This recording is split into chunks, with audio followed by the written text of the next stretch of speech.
ሰላም ጤና ይስጥልኝ የዶክተር በቤቶ ገጽ ተከታታዮች እንደምን ሰነበታችሁ? እንደምን ከረማችሁ?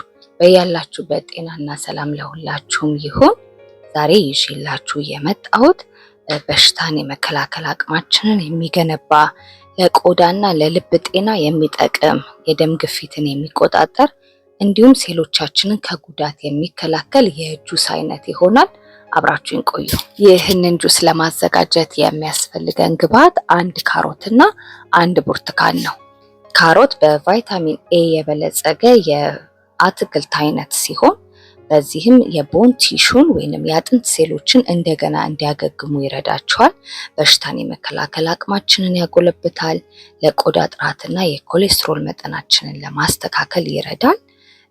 ከዚህም በተጨማሪ ካሮት በርካታ የጤና ጥቅሞችን በውስጡ ይዟል። ሌላው ብርቱካን ነው። ብርቱካን በቫይታሚን ሲ የበለጸገ የፍራፍሬ አይነት ነው።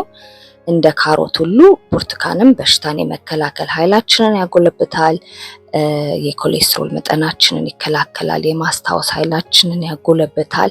ለዓይንና ለልብ ጤና እጅግ በጣም ጠቃሚ የሆነ የፍሩት አይነት ነው። የመተንፈሻ ችግርንም የማስተካከል አቅም አለው። በመቀጠል ካሮቱንና ብርቱካኑን ለማሽናችን እንደሚመች አድርገን እንከትፈዋለን። ከዛ አንድ ብርጭቆ የኦት ሚልክ፣ እኔ የተጠቀምኩት የአጃ ወተት ነው። እናንተ በውሃ መፍጨትም ትችላላችሁ። ይህንን ጁስ የደም ማቅጠኛ፣ የስኳር ህመምተኞች፣ ከፍተኛ ፖታሺየም በደማችሁ ውስጥ ያለ ሰዎች፣ የኩላሊት በሽታ ያለባችሁ ሰዎች ከመውሰዳችሁ በፊት የጤናን ባለሙያ ማማከር ይኖርባችኋል። ከዛ በተረፈ ግን ይህንን ጁስ ማንኛውም ሰው መጠቀም ይችላል። ጧት ጧት እንደ ቁርስ መጠቀም መውሰድ እንችላለን። ለዛሬ ይዤላችሁ የመጣሁት ይህንን ይመስላል። በሚቀጥለው ጊዜ በሌላ ዝግጅት እስከምንገናኝ በያላችሁበት ጤናና ሰላም ለሁላችሁም ይሁን። መልካም ጊዜ